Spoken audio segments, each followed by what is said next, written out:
하나님의 말씀은 사도행전 16장 1절에서 15절까지의 말씀입니다. 바울이 더베와 루스드라에도 이름에 거기 디모데라 하는 제자가 있으니 그의 어머니는 믿는 유대 여자요 아버지는 헬라인이라. 디모데는 루스드라와 이고니온에 있는 형제들에게 칭찬받는 자니 바울이 그를 데리고 떠나고자 할새 그 지역에 있는 유대인으로 말미암아 그를 데려다가 할례를 행하니 이는 사람들이 그의 아버지는 헬라인인 줄 다 알미러라. 여러 성으로 다녀갈 때에 예루살렘에 있는 사도와 장로들이 작정한 규례를 그들에게 주어 지키게 하니 이에 여러 교회가 믿음이 더 굳건해지고 수가 날마다 늘어가니라. 성령이 아시아에서 말씀을 전하지 못하게 하시거늘 그들이 부르기아와 갈라디아 땅으로 다녀가 무시아 앞에 이르러 비두니아로 가고자 했으되 예수의 영이 허락하지 아니하시는지라. 무시아를 지나 드로아로 내려갔는데 밤에 환상이 바울에게 보이니 마게도냐 사람 하나가 서서 그에게 청하여 이르되 마게도냐로 건너와 우리를 도우라 하거늘. 바울이 그 환상을 보았을 때 우리가 곧 마게도냐로 떠나기를 힘쓰니 이는 하나님이 저 사람들에게 복음을 전하라고 우리를 부르신 줄로 인정함이로라. 우리가 드로아에서 배를 떠나 사모드라게로 직행하여 이튿날 레아폴리로 가고 거기서 빌립보에 이르니 이는 마게도냐 지방의 첫 성이요 또 로마의 식민지라 이 성에서 수일을 유하다가 안식일에 우리가 기도할 곳이 있을까 하여 문밖 강가에 나가 거기 앉아서 모인 여자들에게 말하는데 두아디라 시에 있는 자색 옷감 장사로서 하나님을 섬기는 루디아라 하는 한 여자가 말을 듣고 있을 때 주께서 그 마음을 열어 바울의 말을 따르게 하신지라. 15절 합독합시다. 그와 그 집이 다 세례를 받고 우리에게 청하여 이르되 만일 나를 주 믿는 자로 알거든 내 집에 들어와 유하라 하고 강권하여 머물게 하니라. 아멘. 할렐루야. 오늘도 우리 3대 가족 모두가 선포되는 사도행전의 말씀 안에서 선명한 하나님의 계획과 뜻을 발견하고 깨닫게 되기를 바라고 깨닫게 된 주의 말씀에 온전한 순종을 보여 그 뜻을 삶에 이루어 갈 수 있기를 주의 이름으로 축원합니다. 여러분, 성경을 읽을 때 어렵다 하는 성도들의 이유를 들어보면 적지 않게 모르는 사람들의 이름이 많이 등장하는 경우, 특별히 족보가 나오면 이제 꼬이기 시작하고요. 그리고 알지 못하는 지명이 나오면 성경을 이해하는 데 어려움이 있습니다. 그래서 오늘은 우리가 성경을 읽어가면서 제가 앞에 준비한 지도도 봐가면서 바울의 2차 선교 여정이 어떤 과정을 지났고 그 여정을 왜 하나님의 말씀으로 기록하여 우리에게 들려주고 있는가를 함께 좀 살펴보려고 합니다. 오늘도 바울의 제2차 선교 여정 과정을 통해 우리에게 주시는 하나님의 메시지를 저와 여러분들이 잘 받고 깨닫게 되기를 다시 한번 주의 이름으로 축원합니다. 여러분, 지난 시간 우리는 예루살렘 총회에서 확정된 결정문이 담긴 편지를 전달받았던 시리아의 안디옥 교회 이방인 성도들이 성령과 교회가 결정한 이 결정문과 권면들을 기쁨으로 수용하며 순종했던 모습을 함께 살펴보았습니다.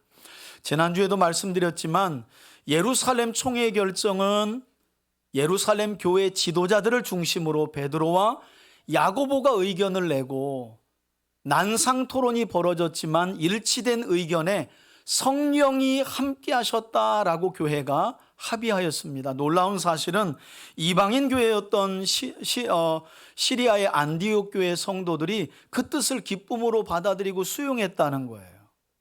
저는 우리 3대 가족들에게도 이와 같이 성숙한 믿음이 있기를 예수님의 이름으로 축원합니다. 공동회의를 거쳐 우리 교회가 어떤 일을 하기로 결정하면 그건 어떤 한 집사님의 의견, 어떤 한 장로님의 의견이 아니라 합의된 결과는 성령님이 함께 하시어 이끌어낸 하나님의 뜻인 줄 믿습니다. 여러분, 성경이 정확무호한 하나님의 말씀이라는 걸 믿는 건 좋은데 성경 외에는 아무 말도 안 들어. 그것도 건강한 신앙은 아닙니다. 특별히 장로교의 정치는 민주정치입니다. 목사 한 사람이 모든 권리를 가지고 다 주장하는 게 아니에요. 오늘날 그렇게 인식이 되어 있을 뿐입니다. 그래서 장로들이 있잖아요. 그리고 당회가 있고 재직회가 있고 공동회의가 있죠. 그래서 최종 결정은 등록하여 세례받고 등록한 성도들의 집합체가 의견을 내고 결의하고 결정한 그 내용이 결국 모든 교회는 하나님이 주신 뜻이구나 하고 결정을 해가고 있습니다. 저는 그러한 결정이 우리 교회도 늘 끊이지 않기를 바라고, 그런 결정이 일어났을 때에도 그것을 하나님이 우리 교회 가운데 주신 주님의 뜻으로 알고 수용하고 기쁨으로 순종할 수 있는 저와 여러분들이 되길 축원합니다. 안타까운 사실은 이 과정에서 제 1차 선교여정 당시 선교팀을 이탈하여 집으로 돌아갔던 이 마가 요한을 바나바와 바울이 제 2차 선교여정 가운데 합류시키는 일로 인해서, 그러니까 난상 토론이 벌어졌던 예루살렘 총회는 아주 이방인들에게 짐을 지우지 않는 것으로, 또 이방인들은 유대인들의 관습을 이해해주고 배려해주는 것으로 아름답게 결정이 나서 바울과 바나바는 2차 선교여정을 출발하게 되는데, 출발 시점에서 1차 선교여정 중에 조금은 바울 입장에서는 무책임하게 선교팀을 이탈해서 돌아간 마가 요한을 데려가는 일을 두고 바울과 바나바가 극심하게 다투었고, 그 문제로 결국 서로 나누어져서 선교의 길이 갈라지게 되었다라는 말씀을 성경이 제2차 선교 여정을 앞두고 그래요. 그러니까 여러분, 참 우리가 그런 것까지도 좀 수용할 수 있어야 돼요.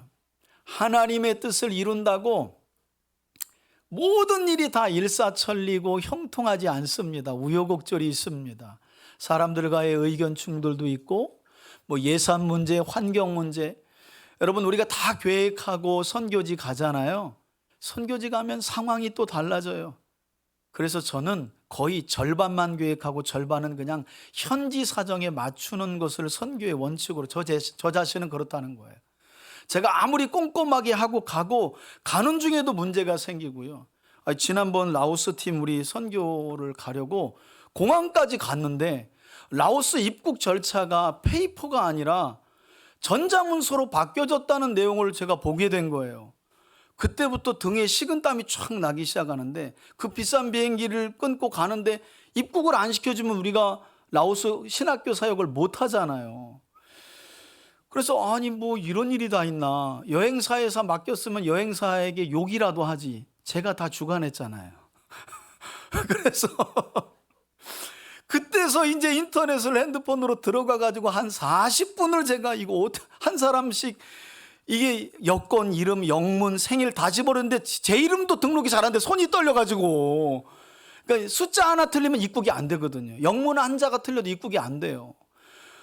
이제 그런 거 모르시고 우리 이제 집사님들은 이제 옆에서 떠드시고 저는 이제 이 모든 책임을 내가 다 져야 되는데 큰일 났다 이거. 한 40분 싸우는데 안 되겠는 거예요. 저 한 사람만 해도 한 2번 반복을 하는데 이게 잘 안 넘어가죠. 라오스의 홈페이지가. 그래가지고 선교사님한테 딱 멈추고, 야, 큰일 났다 이거. 아니, 가는 건 가는데 비행기는 가거든요. 출국은 해주죠. 우리나라 사람이니까. 근데 못 들어가면 큰일이잖아요. 그래서 딱 멈추고 선교사님한테 통화를 누른 거예요. 카톡으로. 선교사님, 큰일 났어요. 내가 지금 이거 인터넷으로 보니까 라오스가 전자 입국으로 바뀌었다는데 이거 어떻게 합니까? 그랬더니 선교사님이, 목사님, 아직은 계도 기간이기 때문에 종이도 받으니까. 그래가지고 그냥 마음이 얼마나, 저희가 일찍 갔거든요. 근데 그것 때문에 4, 50분을 보내니까 제 마음이 또 얼마나 급해요. 그래가지고 아무튼 다행스럽게 딱 선교의 여정이라고, 여러분 아이고 선교 가는데 하나님이 막 안 열리는 길도 막 열어주고 막 좋은 사람 막 만나지게 해주고 그런가요? 아이고 여러분, 선교지 가면 별의별 물도 다 있고요. 계획했던 대로 잘 되지가 않아요.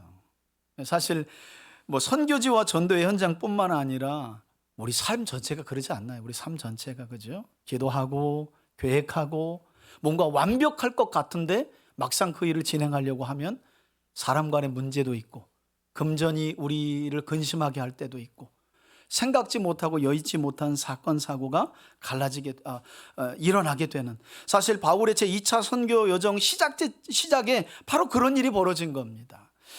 하지만 바울과 바나바는 서로의 다툼으로 인해 서로 선교의 길이 나누어지기는 했지만, 감사하게도 복음 전파의 사명은 내려놓지 않고 각자의 길을, 그래서 바나바는 요한 마가를 데리고 자기 고향인 구브로로 가고, 바울은 예루살렘 교회의 지도자였던 실라와 함께 자기 고향인 길리기아 방향으로 제2차 선교 여정을 떠났던 것입니다. 그럼 이처럼 어렵게 시작된 사도 바울의 제2차 선교 여정은 어떠했는지 오늘 본문을 읽어가며 지도와 함께 자세히 살펴보도록 하겠습니다. 1절입니다. 함께 봅시다. 바울이 1차 선교 여정 당시 복음을 전하기 위해 방문했던 장소죠. 어디예요? 더베와 루스드라의 이름에 이렇게 나옵니다. 여러분 지도를 한번 볼까요? 더베와 루스드라가 어딘지? 제가 좀 투영되는데 제가 무슨 고르바초프도 아니고 얼굴에 지도가 찍히고, 고르바초프가 또 누군지 몰라요, 우리 애들들은. 이렇게 보시면 이렇게 노란색으로 주황색으로 지역이 있죠.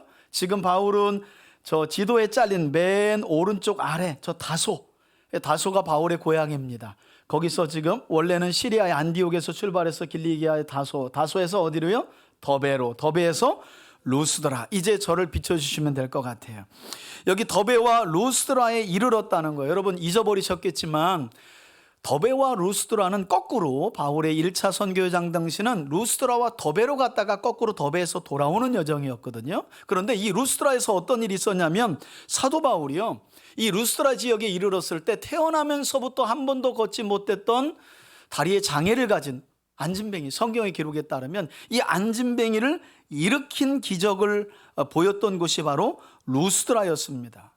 그래서 바나바와 바울을 제우스 신이다, 헤르메스 신이다 하고 도시 전체가 난리가 일어났던 곳이 바로 루스드라라는 곳이었어요. 그러나 이런 이적이 일어났음에도 불구하고 안디옥과 이고니온으로부터 온 유대인들의 선동으로 인해서 바울은 이 루스드라에서 돌에 맞아 죽었다고 말해야 정확한 표현이에요. 왜냐하면 죽었다고 보고 성 밖에다, 도시 밖에다 갖다 버렸거든요. 그때 루스드라에서 바울을 통해 복음을 들은 성도들이 바울을 놓고 기도한 겁니다. 그때 바울이 성경을 어떻게 해요? 다시 일어났다는 거예요. 툴툴 털고. 그러면 이제 다른 도시로 빨리 가야 되잖아요. 성경은 이렇게 말해요. 바울이 다시 일어나 루스드라 성으로 들어가 못다한 일을 하고 그 다음 날에서야 그 옆 도시인 더베로 향했다. 이렇게 성경은 말씀해요. 여러분 사도 바울이 이와 같은 목숨을 건 전도로 인해 이 루스드라 지역에 많은 그리스도인들이 세워지게 되는데, 1절 중반절 이유를 보면 그 중에 누가 있다는 거예요. 이어지는 말씀 보니까 거기 누가요? 디모데라는 사람이 있었다는 거예요. 여러분 디모데라는 말은 디모데우스라는 말인데 하나님을 공경하는 사람이라는 이름의 뜻을 가진 제자였다고 말씀합니다. 그리고 그의 출신 배경도 간단하게 설명을 하죠. 어머니는 예수님을 믿는 유대 여자였고, 디모데후서 1장 5절에 따르면 이 디모데의 어머니가, 한번 따라합시다, 유니게. 외할머니 이름도 나옵니다. 외할머니 이름은 로이스. 그래서 디모데후서 1장 5절에 따르면 이 디모데 바울의 제2차 선교 여정 중에 바울을 만나게 된 이 디모데는 어머니 유니게와 외할머니 로이스로부터 경건하고 거룩한 신앙, 곧 거짓 없는 믿음을 어렸을 때부터 잘 받았다라고 성경은 이야기해요. 저 어제 우리 청소년 아이들과 모처럼 만에 중고등부 제가 담당할 때 외에 하브루타 가르치고 외에 모처럼 만에 이렇게 가서 일찌감치 가서 걸어서 근방에 있는 식당에서 밥도 먹고 또 이렇게 뮤지컬도 보는 시간을 가졌는데, 제 마음에 아이들이 참 착해요. 그리고 건실하게 자랐다라는 마음이 들어요. 그래서 너무 감사했어요. 아이들 하나하나 우리 교회 아이들이 건실해요. 아이들이 또 진실해 보이고. 그래서 참 우리 각 가정의 부모님들이 디모데처럼 부모님들이 열심히 역할을 해주셨구나라는 데에서 그냥 제가 자연스럽게 식사 나누고 이런 것들을 대화하면서 느낀 거예요. 그래서 얼마나 감사했는지 바로 그런 가정이 디모데의 가정이었다라고 성경은 설명한다는 거예요. 뿐만 아니라 이어지는 말씀을 보니까 디모데의 아버지는 누구였다는 거예요? 이방인인 헬라인이었다. 그런데 루스드라 출신의 디모데는 이 젊은 나이에도 불구하고 그 당시 그 주변 지역 사람들에게 어떤 평판을 받았다고 성경이 말씀하느냐. 2절 보십시오. 디모데는 루스드라와 그곳에서 한 약 35km 정도 떨어진 이고니온, 지도를 한번 볼까요? 지도 한 번만 더 보여주세요. 보세요. 지금 루스드라 동그라미가 꺼졌죠? 더베를 거쳐 루스드라, 그리고 위쪽에 이고니온에 있는 형제들, 곧 교회 성도들에게까지, 이제 저를 비춰주세요. 형제들에게까지도 뭘 받는 사람이라는 거예요? 한번 따라합시다. 칭찬받는 자니. 아니, 칭찬을 안 들어보셨나? 왜 이렇게 칭찬이라는 말이 안 나와요? 한번 따라합시다. 칭찬받는 자니. 여러분, 지금 앞뒤 문맥을 잘 이해하면서 읽으셔야 됩니다. 바울은 지금 제2차 선교 여정을 출발할 때 동역자이자 멘토 또는 은사와도 같은 바나바와 마가 요한을 데려가는 일로 대판 싸우고 갈라진 거예요. 마음에 상처가 있어요. 그래도 복음 사역을 위해서 시리아의 안디옥 교회를 출발해서 다소와 더베와 루스드라와 지금 이고니온에까지, 그런데 루스드라에서 누굴 만났냐 하면 디모데를 만난 거예요. 여러분, 하나님의 놀라운 섭리죠. 바울의 마음이 얼마나 무거웠겠어요. 바나바는 바울을 예루살렘 교회 성도들에게 소개한 사람이에요. 이제 바울은 유대교를 떠나서 예수님을 우리와 같이 믿고 지금으로 말하면 기독교인 된 사람이라고 말해준 사람이 바나바예요. 그런 바나바와 그 격하게 싸우고 선교의 여정이 갈라졌으니 바울의 마음에 한편으로 보면 무거운 짐처럼 남아있지 않겠어요? 그런데 하나님은 그 가운데 복음의 사명을 감당하며 나아가고 있는 바울에게 또 다른 동역자를 뭐 하시는 거예요? 붙여주신 거죠. 젊은 청년이긴 하지만 디모데가, 그래서 그런 디모데를 하나님이 만나게 해주신 건데 성경은 그 디모데가 루스드라와 이고니온에까지 칭찬받는 사람이었다는 거예요. 여러분, 제가 처음 성경을 읽을 때 디모데에 관한 말씀을 접하면서 아우, 디모데가, 여러분, 루스드라와 이고니온 하면 우리로 말하면 평택과 수원 지역에 있는 가정교회들 안에 칭찬받는다는 거예요. 이거 쉽지 않잖아요. 지역적으로 보면 한 35km 떨어진 지역에서까지, 그 지역까지 소문이 나가지고 성도들의 입으로 디모데 참 괜찮은 사람이야, 아니, 훌륭한 청년이지, 믿음 좋은 청년이야, 이렇게 칭찬이 자자했다는 거예요. 여러분, 처음 이 본문을 제가 접했을 때 아우, 디모데가 참 어른 말씀도 잘 듣고 예배 잘 드리면서 신앙생활을 잘한 청년이었구나, 그러니까 바울의 눈에 들어왔겠지, 그렇게만 생각을 했어요. 그런데 이 원어를 우리가 좀 주목해 볼 필요가 있습니다. 여러분, 우리 성경에 칭찬받는 자니라고 쓰여진 헬라어를 보면 마르티레오라는 단어가 쓰였어요. 마르티레오라는 단어가 쓰였는데 흥미롭게도 이 마르티레오라는 단어는 마르티스라는 단어와 어원이 같아요. 그럼 이제 마르티스가 어떤 단어냐? 놀랍게도 마르티스가 증인이라는 단어예요. 그러니까 이 디모데라는 사람은 루스드라와 이고니온 지역에 있는 교회 성도들에게 단순히 그냥 말 잘 듣는 청년으로 소문난 게 아니라 예수 그리스도의 복음을 믿고 믿는 바를 따라 삶을 살아가서 호평을 받았다는 말이에요. 나이가 많지 않아요. 사도 바울은 디모데를 가리켜 내가 믿음으로 낳은 아들이라고 성경에 표현하고 있습니다. 젊은 나이입니다. 청년입니다. 그런데 이미 예수를 믿는 그 믿음이 확고하고 신실하여 교회 안에 디모데를 향한 칭찬과 호평이 자자했다는 거예요. 그 단어가, 그러니까 이 원어를 보면 단순히 그냥 참 사람 괜찮네라는 단어가 아니라는 거예요. 지금으로 말하면 그리스도인답게 살아가고 성도답게 살아가는 거예요. 10대 후반, 20대 초반의 청년에게서 그걸 봤다는 거죠. 저는 우리 교회 중고등부와 청년들에게서 이런 모습이 드러날 수 있기를 축복합니다. 여러분들의 자녀들의 삶에 이런 믿음의 열매가 있기를 축원합니다. 여러분, 그런 사람들은 하나님이 들어 쓰시는 거예요. 그 위대한 사도 바울의 그래서 동역자가 되죠. 동역자가. 또 한편으로 보면 바나바와 헤어진 뒤에 하나님은 마음 한편에 상처가 있는 바울을 위로하시는 거예요. 비록 젊은 디모데이지만 증인의 삶을 신실하게 살아난 디모데와의 만남을 통해 저는 저와 여러분들의 만남이 그런 만남이 되기를 바라고, 여러분들의 삶에 하나님이 주시는 많은 만남들이 이와 같이 복된 만남이 될 수 있기를 주의 이름으로 축원합니다. 여러분, 하나님께 늘 기도하세요. 하나님, 이런 바울이 디모데를 만나고 디모데가 바울을 만난 것처럼 제 삶에도 우리 자녀들에게도 복된 만남을 주옵소서. 그런데 복된 만남을 여러분들이 누리려면 조건이 한 가지 있어. 여러분들이 먼저 칭찬받는 사람이 돼야 돼. 그러니까 기도를 까꾸로 하시면 안 돼요. 하나님, 디모데처럼 칭찬받는 사람을 동역자로 붙여달라고 맨 기도해봐야 여러분들이 칭찬받는 사람이 되지 않으면 그 사람은 왔다가 상처받고 돌아가요.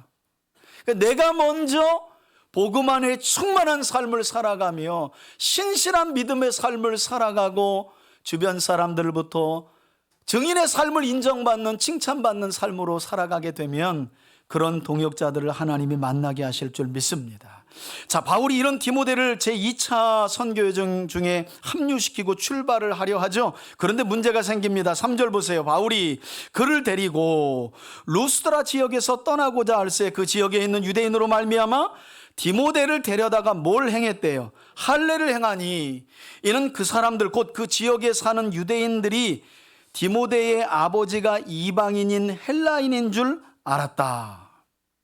여러분, 사실 디모데를 데려다가 할례를 행하게 했던 바울의 이러한 행동은 표면적으로 볼 때 앞서 결정된 예루살렘 총회에서의 결정과는 완전히 반대되는 거예요. 왜냐하면 이방인들이 교회에 나올 때 유대인 성도들이 자꾸 할례와 모세의 율법을 강요했기 때문에 그런 것을 강요하지 말라는 게 예루살렘 총회의 결정이잖아요. 그런데 왜 바울이 갑자기 선교 여정 중에 칭찬받는 디모데를 데려다가 할례를 시켰냐는 거예요. 예루살렘 총회의 결정이 구원받는데 할례는 아무런 조건이 되지 못하니 강요하지 말라는 게 결정문이었고, 아니 바울 손에는 지금 그 편지가 들려 있어요. 그런데 전혀 다른 행동을 하는 거예요. 디모데를 데려다가 할례를 시킨 거예요. 여러분, 이것은 조금 그 당시의 상황을 이해해야 됩니다. 여러분, 바울은 선교 여정을 떠나면서 언제나 유대인들이 모여있는 회당을 중심으로 예수 그리스도의 복음을 먼저 전했습니다. 그런데 유대인들에게는 어떤 인식이 있냐면, 모계 곧 어머니가 유대인이면 아버지가 이방인이어도 자식은 유대인으로 간주합니다. 문제는 할례가 관건이에요.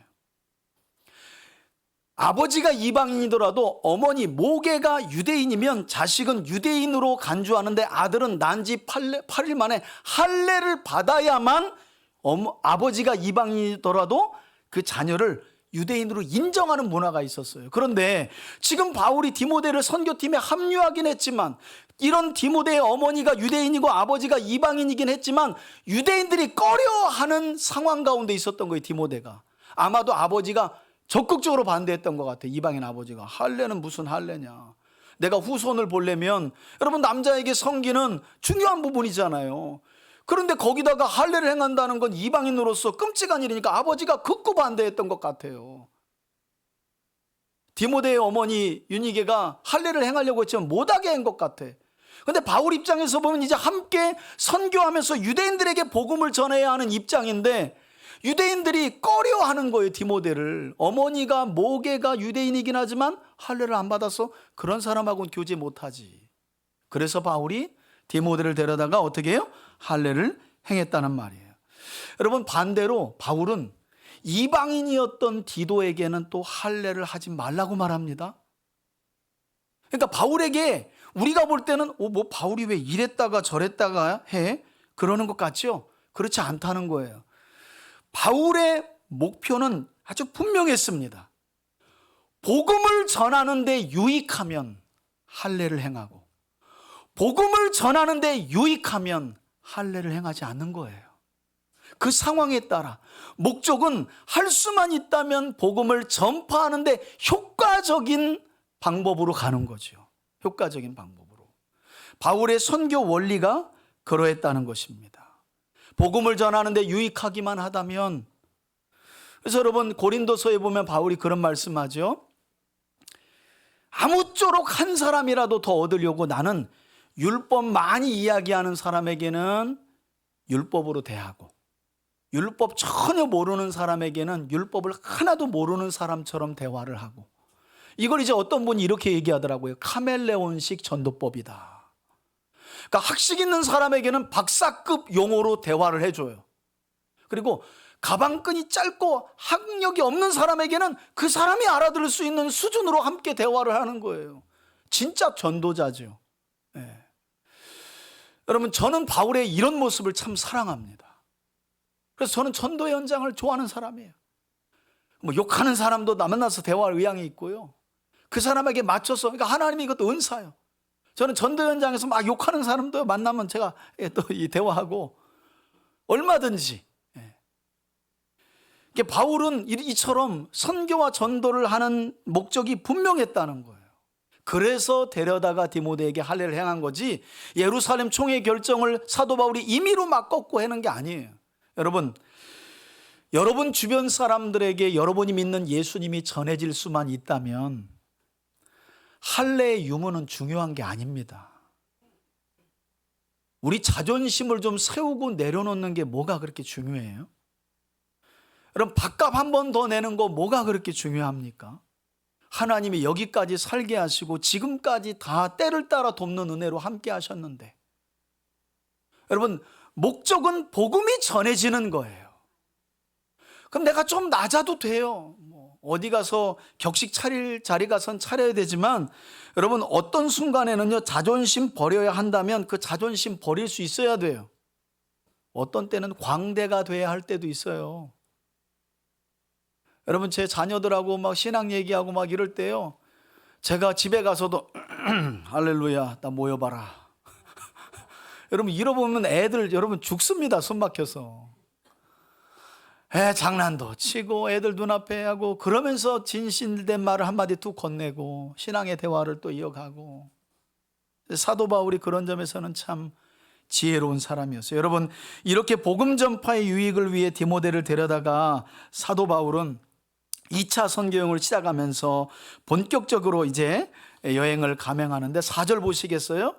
이렇게 디모데, 이렇게 지금 누가 있습니까? 사도 바울이 있고, 그 다음에 실라가 있습니다. 그리고 루스드라에서 누구를 합류시킨 거예요? 칭찬받는, 그 증인의 삶을 살아가며 성도들에게 호평받는 그런 디모데가 이제 합류한 거예요. 그러면서 4절을 보면 여러 마을과 도시를 다니며 복음을 전했고, 또 예루살렘 총회에서의 결정문, 이게 바로 그 다음 내용입니다. 예루살렘에 있는 사도와 장로들이 작정한 규례, 이게 바로 사도행전 15장에 나오는 결정문이에요. 우상의 제물 먹지 못하게 하고 이방인들은 음행, 목매어 죽인 거, 피를 멀리하라는 그 권면을 가는 도시마다 가르쳐주고 지키게 했다는 거예요. 그러나 바울 일행이 다녀간 도시들마다 그러자 어떤 일들이 일어납니까? 5절에 보니까 이에 여러 교회가 믿음이 어떻게 해요? 더 굳건해지고 성도들의 수가 어떻게 됐다는 거예요. 목사님들은 이런 구절 나오면 막 그냥 흥분해. 교회가 성장했다는 거예요. 중요한 건 여러분, 교회 성장은 결과입니다. 여러분들이 그걸 아셔야 돼요. 여러분, 교회에 사람의 숫자가 늘어나는 건 결과예요. 무엇에 대한 결과? 성도들의 믿음이 굳건해지는 결과가 교회 성장으로 이어지는 겁니다. 무조건적인 건 아닙니다. 그러나 자연적으로 성도 개개인의 믿음이 굳건해지고 나면 그 열매가 뭐예요?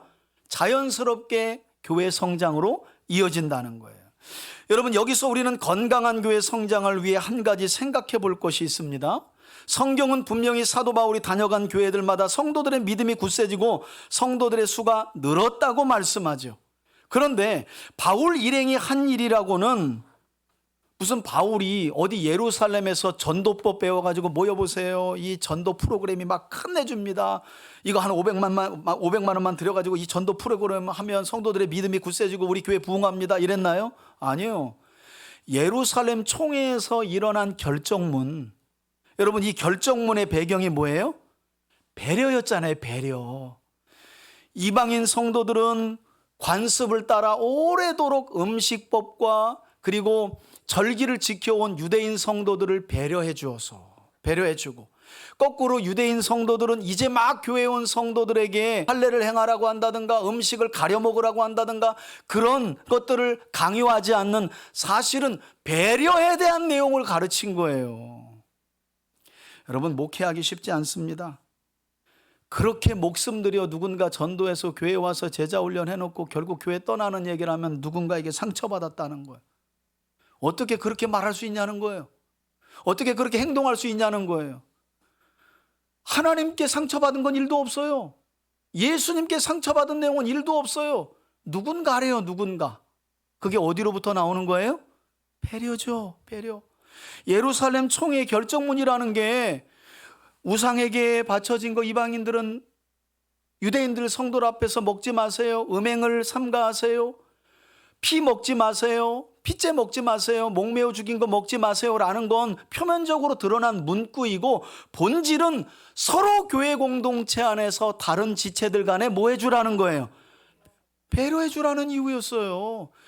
예수님에 대한 복음과 배려를 가르친 거예요. 그랬더니 성도들의 믿음이 어떻게 해요? 굳건해졌대잖아요. 프로그램으로 성도들의 믿음이 굳건해지는 게 아니라는 거예요. 성경 안에 답이 다 나와 있어요.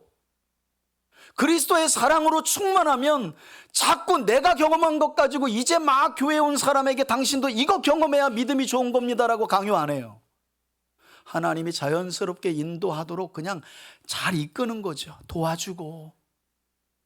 아니 여러분, 내가 A 코스를 따라 하나님을 믿었다고 지구상 80억을 하나님이 전부 다 A 코스를 따라 하나님을 만나게 합니까? 그렇지 않아요. 어떤 사람은 질병 중에, 어떤 사람은 사업이 흥하는 중에도 하나님을 만나고, 어떤 사람은 사업이 망하는 중에 만나고, 어떤 사람은 누구와의 만남을 통해 만나고, 어떤 사람은 누구와의 헤어짐을 통해 만나요. 이렇게 하나님이 우리를 부르시는 모습은 각기 다양하다는 거예요. 그런데 그냥 내가 만난 그 방법이 절대 진리이냐? 그 자체가 바로 미성숙이죠. 그러면 믿음이 굳건해질 수 없고 교회 성장은 더뎌요. 이야, 내 교회 나갔는데 그렇게 배려 없는 사람들 처음 봤다는 거예요. 여러분, 이게 결국 믿음과 교회 성장과 연관이 돼 있는 거라니까요. 여러분, 지금도 적지 않은 교회들이 교회 성장을 위한 특별한 프로그램을 찾아 산말리 여행을 계속하고 있는 걸 보면 제가 얼마나 마음이 안타까운지 몰라요. 오늘 성경은 너무나 명확해요. 복음과 십자가의 사랑을 통한 서로의 배려가 서로의 믿음을 굳건하게 하고, 할렐루야, 그 열매로 교회는 자연스럽게 뭐 한다는 거예요? 성장하게 된다는 거예요. 그러니까 우리 교회의 성장은 앞으로 누구에게 달려있는 거예요? 여러분들에게. 내 마음이 편해지네 이제. 제 짐을 좀 내려놓는 것 같아 이제. 여러분, 목사님 능력이 부족해가지고 교회가 성장하지, 이제 그런 말 하지 마세요. 성경이 분명히 얘기하니까. 복음의 충만함과 서로에 대한 배려, 그걸 통해서 서로의 믿음이 굳건해지고, 그런 소문이 자연스럽게 사람들로 하여금 교회를 방문하게 하는 거예요. 그럼 자연스럽게 늘어나죠. 자, 이렇게 여러 도시를 들리며 예수 그리스도의 복음과 함께 예루살렘 총회 결정문을 따르도록 가르쳤던 바울 일행은 계속해서 지금의 트르키예 중남부에 위치한 아시아 지역으로 복음을 전했는데, 이때 어떤 일이 있었다고 말씀하느냐. 6절 보십시오. 성령이 바울 일행이 가고자 했던, 우리가 잘 아는 대로 여러분 요한계시록에 나와 있는 7교회가 이 소아시아라고 불리는 아시아에 있는데요, 성령이 아시아로 불리는 이 지역에서 사도 바울 일행으로 하여금 전도를 하지 못하게 하시거늘 바울 일행이 어쩔 수 없이 지금의 트르키의 서북부에 위치한 부르기아와 갈라디아 땅으로, 앞에 지도를 한번 봅시다. 부르기아와 갈라디아가 어디 있는지 여기 보세요. 지금 벌써 다소를 출발해가지고 더베, 루스드라, 이고니온, 그리고 부르기아와 어디요? 갈라디아까지. 본래는 저기 아시아라고 있죠. 저 아시아로 가려고 한 거예요. 그런데 누가 막았다는 거예요? 성령님이 걸로 가지 마 하고 부르기아와 갈라디아 쪽으로 인도했다는 거예요. 성경을 조금 더 봅시다. 7절입니다. 그리고 아시아 지역보다 위에 위치한 무시아 앞에 이르러 그보다 더 북쪽에 위치한 비두니아 지역으로, 지도를 한 번만 더 그 다음 지역을 보여주시겠어요? 여러분 보시면 바울은 본래 아시아로 가려고 했어요. 아시아는 우리 아시아가 아닙니다. 저쪽에 아시아라고 써 있는 곳이에요. 그런데 성령께서 막으셨어요. 그리고 부르기아와 갈라디아를 거쳐 어디로요? 저쪽에 무시아 지역으로 바울로 하여금 가도록 했다는 거예요. 예수의 영, 첫 번째는 말씀을 전하지 못하게 성령이 막으셨다. 두 번째는 예수의 영이 허락지 않으셨다 그래요. 여러분 벌써 우리 성경에 두 번이나 하나님께서 사도 바울 일행의 선교의 길을 막으신 거예요. 여기서 우리가 알 수 있는 게 뭡니까? 여러분 선교는 우리 계획을 이루는 것이 아니라 하나님의 계획을 이루어 드리는 것인 줄 믿습니다. 조금만 더 넓게 생각해 봅시다. 여러분 우리에게는 무한한 자유가 있고 우리 삶을 살아갈, 내가 이렇게도 살고 저렇게도 살아갈 자유가 여러분 개인에게 있어요. 그러나 여러분들이 예수를 여러분들 삶의 주인으로 모시고 계시다면 여러분들의 삶 역시 내가 원하는 바를 따라 내 소원만 이루어 가도록 사는 삶을 위하여 하나님이 부르신 것이 아니라 그 안에 하나님의 소원과 뜻을 이루기 위한 하나님의 놀라운 계획이 있다는 사실도 기억하며 살아가는 저와 여러분들이 되시기를 주의 이름으로 축원합니다. 그래서 8절을 보시면 이번에도 바울은 무시아를 지나가지고 지금도 트르키의 옛 도시로 유명한 트로이의 목마로 유명한 트로이라는 도시에서 아주 가까운 드로아, 아까 보셨죠, 그죠? 드로아로 내려가서 한 번만 더 봅시다. 지도를. 자, 저 무시아로 가가지고요, 무시아에서 드로아는 이제 항구가 있는 도시입니다. 항구가 있는 이 드로아로 가게 됩니다. 여러분 바로 그때 사도 바울이 환상을 봅니다. 그게 9절입니다. 밤에 환상이 바울에게 보이니 당신은 66권의 성경이 특별 계시로 완성되지 않았기 때문에 하나님이 선지자의 예언이나 꿈이나 환상을 통해서 하나님의 특별한 계시를 하나님의 사람들에게 전달했습니다. 바울이 그렇게 하나님의 특별한 계시를 환상을 통해 전달받은 거죠. 이렇게 보이니 트르키의 맞은편에 위치한 유럽 쪽에 마게도냐 사람 하나가 서서 그에게 청하여 이르되 이리로 건너와서 우리를 도우라. 여러분 한번 지도를 보세요. 자, 보세요 여러분. 무시아에서 드로아 항구로 갔을 때 바울이 드로아라는 항구 도시에서 머물고 있는데 환상을 본 거예요. 저쪽 마게도냐는 지금의 유럽입니다. 한 사람이 뭐라 그러냐면 사도 바울에게 환상 중에 손짓을 하면서 이리로 와서 이 지역에서 복음을 전하며 우리에게 좀 우리를 도우시오라는 환상을 사도 바울이 보게 됐다는 거예요. 여러분 바울은 지금 이미 2번이나 바울이 계획했던 선교지의 방향을 틀었습니다. 누가 막으셔서? 성령님이, 하나님이 막으셨다는 거예요. 그런데 여러분 표현이 막힌 거지 하나님은 하나님의 선교 계획을 진행하고 계신 거예요. 바울 입장에서 막힌 거예요. 여러분 이게 기가 막힌 진리 아니에요? 한번 이제 여러분들에게 물어볼게요. 여러분 오늘 이 자리에 내가 여기 있을 것 알고 여기까지 다 준비한 대로 오신 분 있습니까? 아무도 없을걸요? 심지어는 직업도 난 생전 이 직업을 하며 먹고 살 거라는 건 생각도 안 했어. 그런데 내가 이렇게 하고 있어. 여러분 막히거나 틀어진 게 아니라 하나님의 계획대로 가고 있고 온 줄로 믿으시길 바랍니다. 이게 꼭 선교에만 국한된 것이 아니라는 거예요. 이런 믿음의 안목과 눈이 있어야 여러분 반복된 일상이 루즈하지 않아요. 지루하지 않아요. 기대가 되고 기쁘고 또 하나님이 함께 하실 것을 기쁨으로 누려가면서 살 수 있는 겁니다. 바울은 절망하지 않았어요. 뭐야? 아니 내가 이렇게 철저하게 계획을 하고 바나바와의 다툼 이후에도 내가 결단하고 이렇게 하는데 성령 이렇게까지 막어? 여러분 2번 정도 선교의 길에서 이렇게 막히잖아요. 선교 그냥 그만두고 돌아옵니다. 귀국합시다 하고 난리가 벌어져요. 그런데 그렇게 안 했다는 거 아니에요. 왜? 표현은 하나님이 성령이 막으셨다는 거지만 선교는 본래부터 하나님의 뜻이고 하나님이 인도하시는 거니까 자기들 생각을 내려놓은 거예요. 저는 여러분들의 삶에도 이와 같은 믿음과 지혜와 순종이 있기를 축복합니다. 여러분, 하나님이 막으시는데, 표현이 자꾸 막으신다 그러니까 부정적이어서, 하나님이 본래 계획한 대로 인도하시는데 자꾸 막았다고 하면서 불평하지 마시라는 거예요. 인생이 한 길이 어디 있습니까? 하나님 안에서는 수천 수만 개의 갈래길이 있어요. 하나님은 완전하신 분이세요. 그러니 내가 원하는 한 길 막혔다고 그냥 나 이제 교회 안 나간다고 하나님 또 협박하고 그러지 마시고, 하나님이 가지고 계신 수천 수만의 길 중에 또 한 길로 틀으셨구나. 할렐루야. 아니, 저는 본래 건축 사업을 하려고 건축과를 갖고, 공고 출신이라서 건축과를 갖고 나와서 군대를 가자니까 여러분, 저는 겁이 많아요. 저희 아내가 저하고 극장을 못 가요. 하다가 뭐 무서운 게 나오면 저 혼자 아유, 이 소리를 저 혼자, 아니 모르는데 나와요. 이게 이게 놀란 게 나와요. 제가 이렇게 겁이 많다니까요. 그런데 건축 사업 하겠다고 해병대를 또 갔어요. 왜냐면 나오니까 사업하는데 해병대 나온 사람들이 이렇게 끈끈한 것 같아. 그러면 사업을 하면 군대도 이왕 가는 거 허송세월 보내면 안 되지. 아무튼 친구가 바람을 넣어서 갔는데 그놈 떨어지고 제가 붙는 바람에 아무튼 고생하고 왔어요. 제가 귀신도 못 잡고 그냥 아주 고생 많이 했어요. 여러분, 저는 제가 계획했던 그 길이었다니까요. 누가 봐도 저는 막혔어요. 제가 계획했던 건 막혔어요. 아니, 제가 그래서 어머니한테 또 아버님한테 제가 또 사기를 쳤잖아요. 취업만 나가면 200만 원 이상씩 버는데 내가 과감하게 용돈 드리겠다. 마지막 학기이니 마티즈 한 대만 사달라. 학교 가는 게 너무 어려워. 2시간 걸리니까. 이렇게 정남으로 돌아가면 금방 가니까.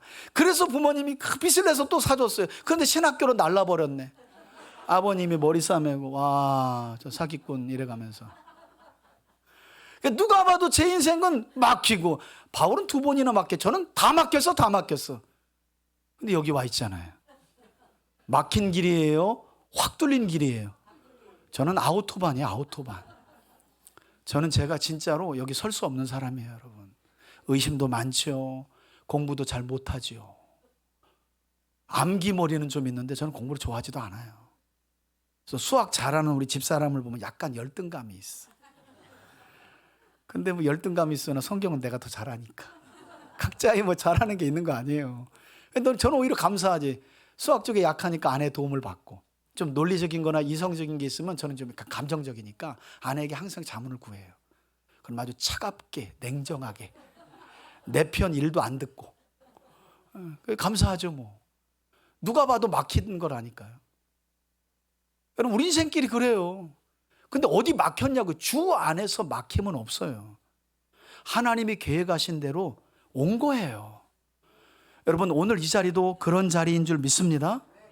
그래서 바울이요, 불평하지 않아요.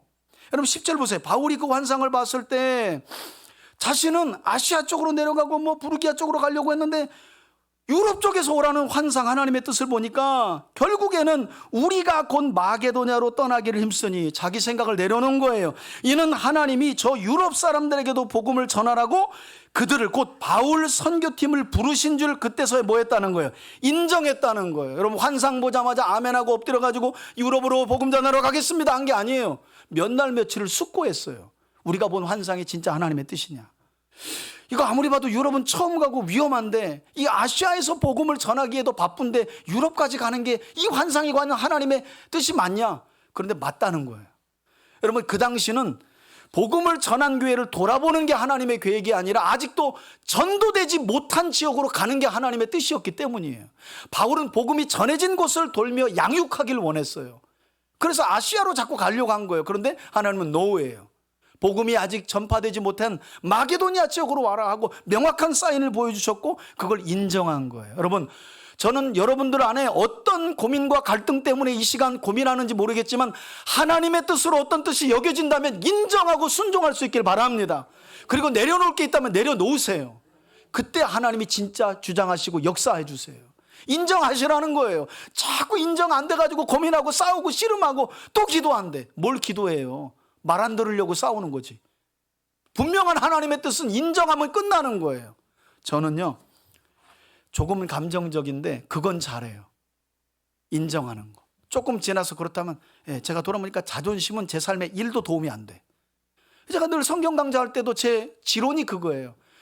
목회하면서도 만일 제가 틀리다, 성경과 다르다는 걸 누가 가르쳐주면 저는 다 내려놓고 다 뒤집어 엎을 마음이 있다는 거예요. 여러분, 그 정도 있어야죠. 하나님의 말씀이 절대 진리인데 제 계획이나 제 뜻이 절대 진리가 아니잖아요. 그 진리가 맞다면 다 내려놓을 수 있어야 되는 거예요. 바울의 위대함과 선교팀의 위대함이 이거예요.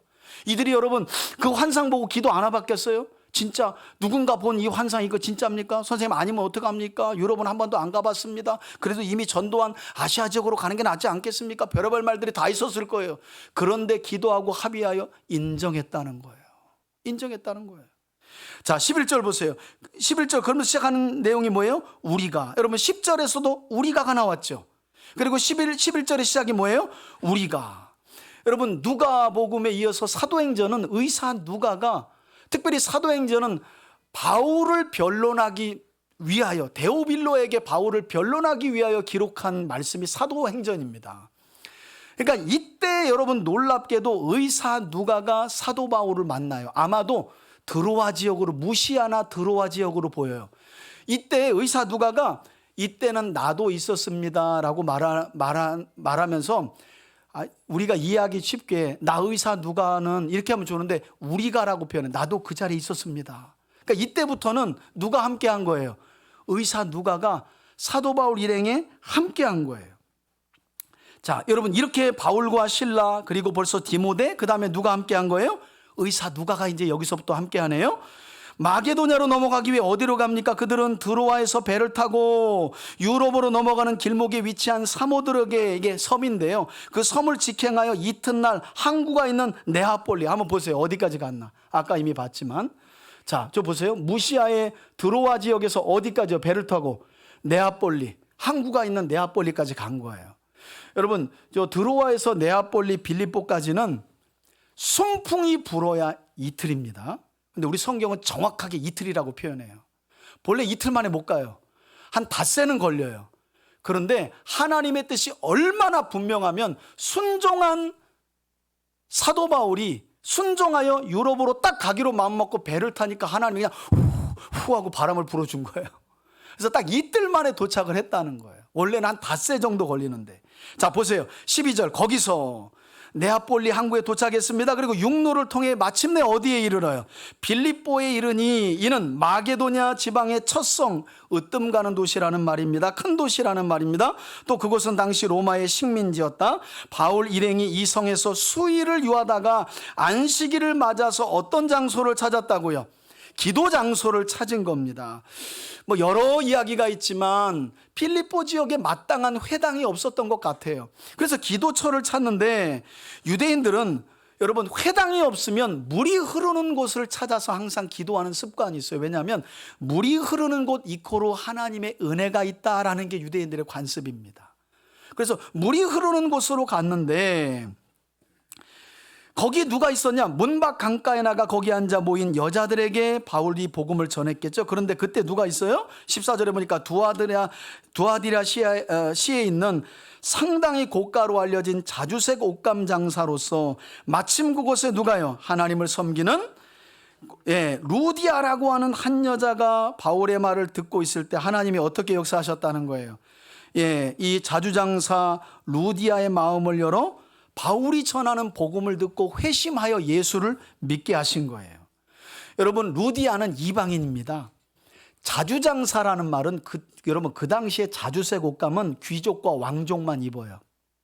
이 아시아 쪽에서 해안에서 나오는 고동, 사람 손톱만 한한 고동의 내장에서 꺼내요. 그러니까 고동이 손톱만 한데 거기서 내장을 꺼내서 옷 하나를 염색하려고 그러면 얼마나 비쌌겠어요. 그러니까 이분은 여류 사업가라고 보시면 돼. 이방인인데 유대교인들이 믿는 하나님을 믿게 된 거예요. 그래서 물이 흐르는 그거에 나와서 그날도 기도하려고 하는데 마침 그 자리에 누가 나온 거예요? 사도 바울 일행이. 그리고 바울이 그 여인들에게 복음을 전한 거죠. 당신들이 지금 구약만 알고 있는데 그 구약의 약속대로 메시아 예수 그리스도가 오셨다. 그런데 놀랍게도 그때 하나님이 루디아의 마음을 열어서 루디아로 하여금 예수님을 믿고 그리고 성도가 되게 하신 거죠. 그리고 15절을 보시면 먼저 복음을 듣고 예수님을 믿게 된 이 자주장사 루디아를 통해서 15절 보세요. 그와 그 집이 다 어떻게 해요? 세례를 받고. 여러분 16장은 이게 또 중요한 이슈입니다. 나중에 바울이 빌립보에 갔을 때 귀신 들린 여종을 고친 일로 인하여 감옥에 갇히죠. 결과가 뭡니까? 간수장과 그 집의 사람들이 다 어떻게 해요?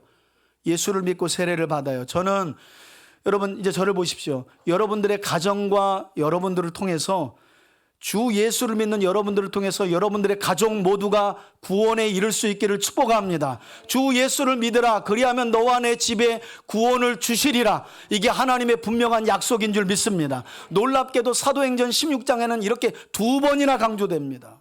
루디아를 통해 그의 가족 모두가 구원받게 된 거예요. 그러면서 우리를 청하여 이르되 바울 일행을 청한 겁니다. 선생님 어디에 머무시나요? 여러분 여류 사업가니까 집이 좀 컸겠죠. 그러니까 선생님 여관에서 주무시지 마시고 만일 저를 똑같이 선생님과 예수 믿는 자로 알거든 내 집에 들어와 유하십시오 하고 어떻게 해요? 바울이 여러 번 거절했나 봐요. 아유 그렇게는 안 된다. 그런데 아니라는 거예요. 강권했다는 말이에요. 선생님 꼭 우리 집에서 머무셔야 됩니다. 여러분 이렇게 해서 세워진 교회가 어떤 교회일까요? 빌립보. 여러분 바울의 서신서에 보면 어떤 게 있어요? 빌립보서 있죠? 바로 그 빌립보서가 바울이 빌립보 교회에게 보낸 서신인데 이 빌립보 교회가 바로 자주장사 루디아가 흐르는 물가에서 기도처를 찾다가 바울이 전하는 복음을 듣고 예수를 믿어 세워지게 된 교회 빌립보 교회인 겁니다. 여러분 다시 한번 이야기의 원점으로 돌아가서 바울은 2차 선교 여정 시작할 쯤에 멘토와도 같고 동역자와도 같은 바나바의 극심한 다툼 때문에 갈라졌어요. 큰 상처와 데미지를 입고 선교 여정을 시작한 거예요. 그런데 복음을 전하라는 하나님의 말씀에 순종하여 심지어는 난 이리로 가려고 그랬는데 하나님이 막아 난 이리로 가려고 그러면 또 막아. 그런 중에도 복음을 전하는 일에 순종하고 헌신했던 사도 바울에게 하나님은 바나바를 대신하여 누구를? 디모데를, 칭찬받는 디모데를, 그리고 누구를? 의사 누가를, 그리고 빌립보에 이르러서 누구를요? 자주장사 루디아. 여러분 복음 전하려면 돈이 필요합니다. 그래서 여류 사업과 이 자주장사 루디아를 하나님이 사도 바울로 하여금 만나게 하신 거예요. 여러분, 목사님 이거 사도 바울이니까 선교 여정이나 떠나야 하나님 이렇게 만남의 축복을 주시지. 그러면 여러분 성경 다 갖다 버려야 됩니다. 여러분 모든 그리스도인들의 일상은 선교의 삶입니다. 여러분들이 새로운 한 주를 시작할 때 누구를 만나든 그것은 하나님의 계획 안에 있는 만남이라는 사실을 확신할 수 있길 바랍니다. 장사를 할 때 들어오는 손님도 하나님의 주권 안에서의 만남이에요. 어떤 복된 만남으로 이어질지 몰라요. 그러니 귀하게 여기시기를 바라요.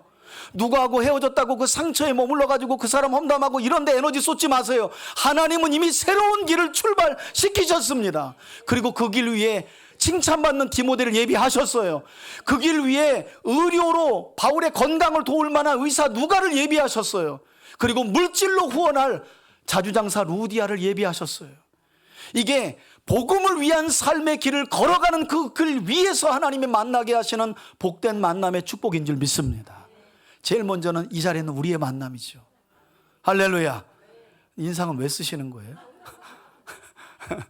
저는 그렇게 확신합니다, 여러분. 저와 여러분들의 만남, 그리고 일상에서 여러분들이 만나는 만남 우연 없습니다, 여러분. 우연이 어디 있습니까? 하나님 살아계신데. 여러분들이 주님을 모시고 주님의 말씀을 따라 살아가는 삶 위에서의 만남은 하나님이 주권적으로 허락하시는 거고, 그리고 그 만남은 반드시 복된 만남이 될 줄 믿습니다. 이 복된 만남 안에서 하나님의 나라를 새로운 한 주도 확장시켜 나가고 복음의 충만한 능력과 은혜 가운데 살아가는 우리 3대 가족들이 되시길 예수님의 이름으로 축원합니다. 이제는 우리 주 예수 그리스도의 은혜와 하나님 아버지의 사랑과 성령의 교통하심이 오늘 사도행전 16장 말씀을 통하여 하나님이 주시는 음성을 듣고 새로운 한 주의 삶으로 돌아가는 우리 교우들 머리머리 위에, 특별히 주의 부르심의 길 위에서 언제나 만남의 복을 통하여 우리를 인도하시며 형통케 하시는 하나님의 은혜를 기대하며 나아가는 우리 교우들과 가정과 자녀들 머리머리 위에 이제로부터 영원토록 함께 계실지어다. 아멘.